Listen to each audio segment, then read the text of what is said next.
Hi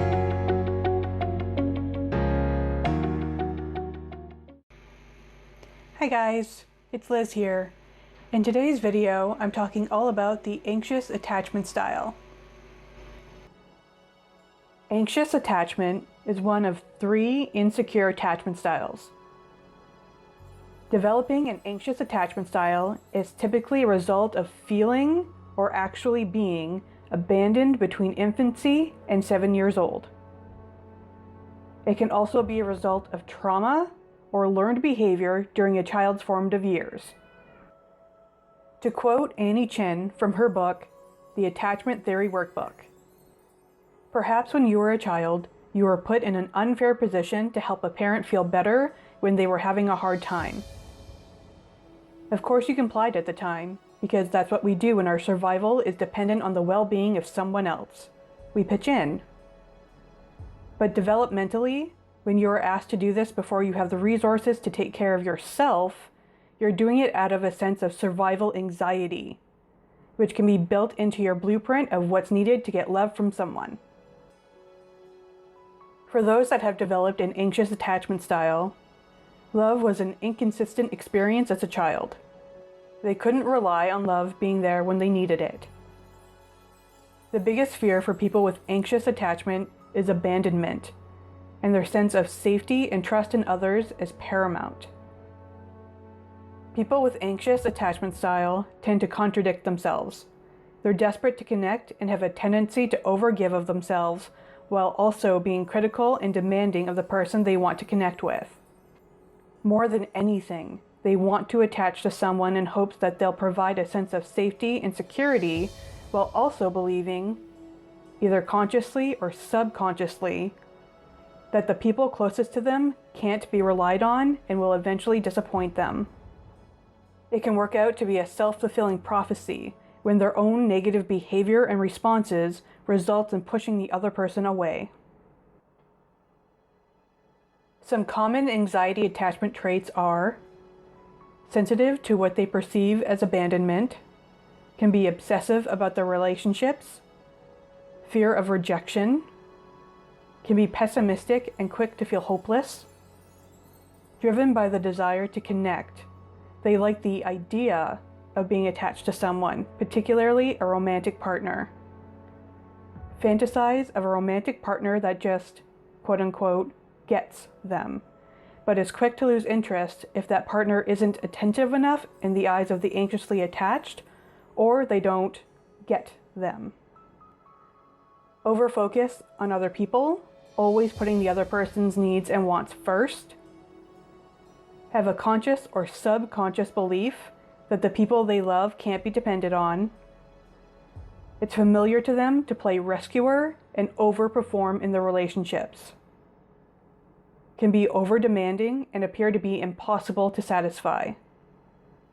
Are penny pinchers and or hoard money. Talk a lot because silence makes them more anxious. Considered to be, quote unquote, high maintenance. Can be critical of themselves and others. Feel like they always have to be, quote unquote, on. Feel uncomfortable saying no.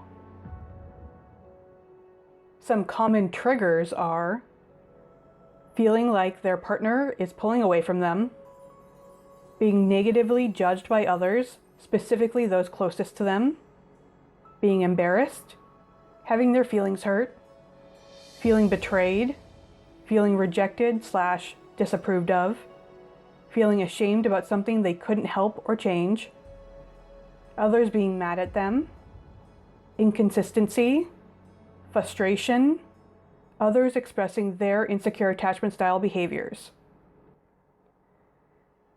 Common stress responses are they can be critical, abrasive, demanding, and blaming, threatening the relationship, even if they don't really mean it, can react impulsively, spiral into panic, lash out in anger, insomnia, can feel resentful, react excessively relative to the situation and/or perceived threat.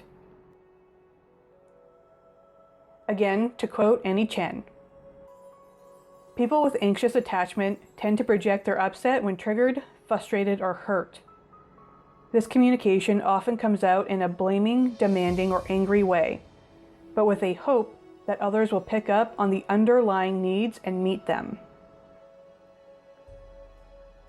Some ways to help heal this anxious attachment are: practice empathy, compassion, and acceptance for yourself and the other person or people you want to connect with.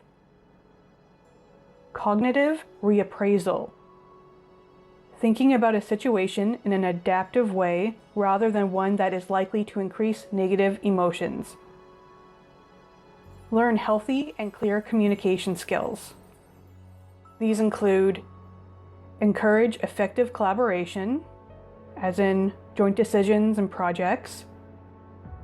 Ensure that the conversation stays productive.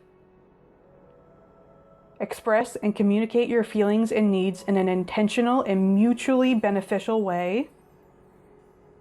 And respect boundaries and practice healthy consent. Getting consent is an important tool in a relationship when it comes to negotiating a balance between one person's needs and desires and another's limit of comfort.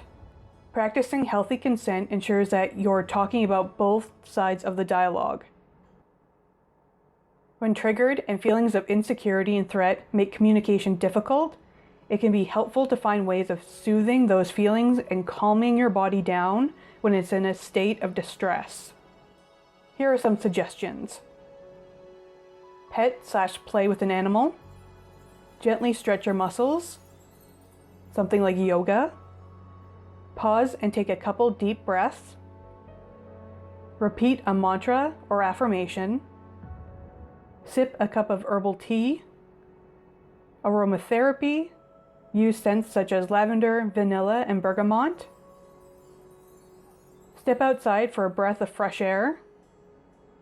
Music therapy, using relaxing music or nature sounds. And practicing mindfulness. By focusing on appreciation, understanding, and acceptance, and by learning healthy communication, anxiously attached individuals can build strong, healthy relationships in which both people feel safe and secure.